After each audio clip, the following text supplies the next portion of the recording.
Behind closed doors, Canadian Conservatives are in panic mode as new polling shows them falling behind the NDP.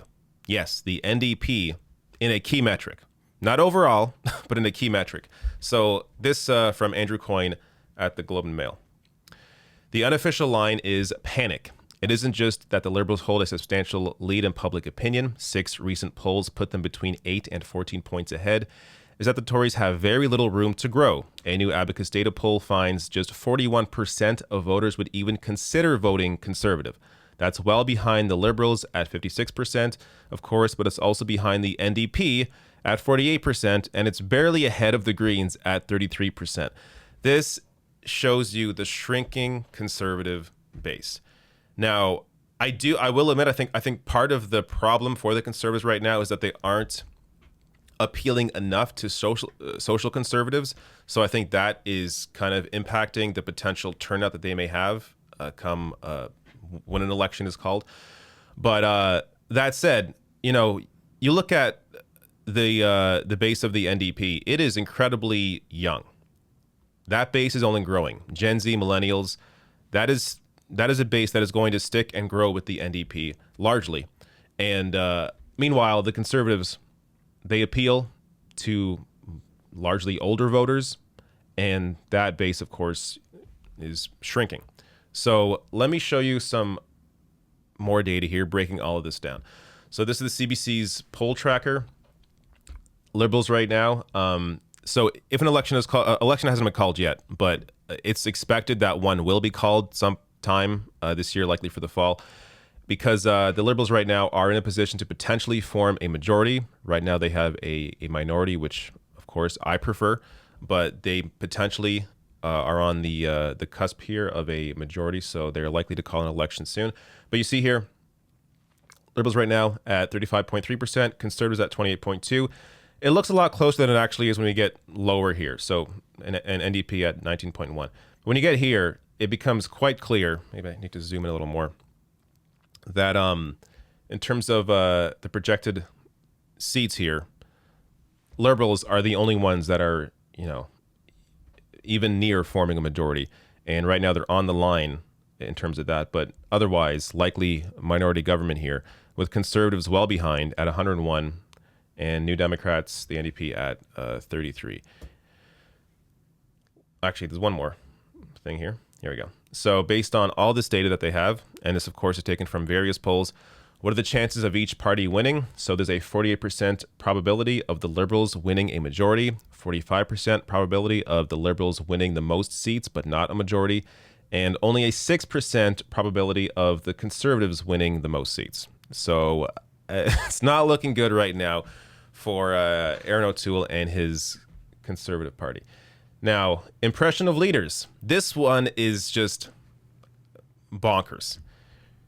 Trudeau right now, look, I have, of course, in terms of criticizing him, I have endless criticisms of Justin Trudeau. But just in terms of politics, when you are, 6 years into being prime minister and you're still you still have the most positive numbers out of any leader when it comes to, these party leaders, this is incredible for him. So he's sitting right now at 40% positive in terms of impressions, and O'Toole down at 20%. Every single poll that comes out about Aaron O'Toole has been fairly negative. So this is not looking good at all for him. And Jagmeet Singh looking fairly solid here at 38%. But of course, when you're voting in Canada, you're not voting for a leader, you're voting for a party.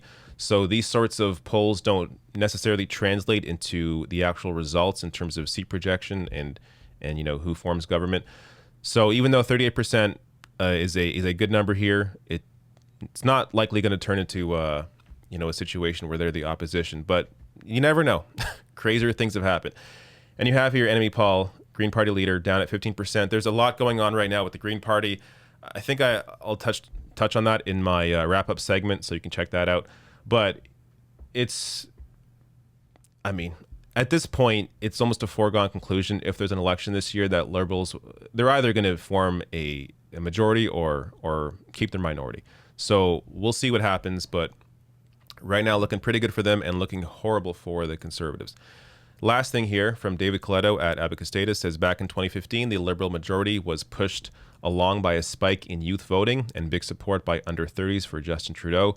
We are seeing even more affinity for Jagmeet Singh among the youngest cohort. Could this be another youth quake in 2021? So this is why I am very positive about the NDP's prospects in the future. I don't think it's just about Jagmeet Singh. I also think it's about just the party and its values in general and what they tend to fight for. So here you have Trudeau when he won the first time in 2015. Positive support here, 43% males 18 to 29 and female 18 to 29, 38%.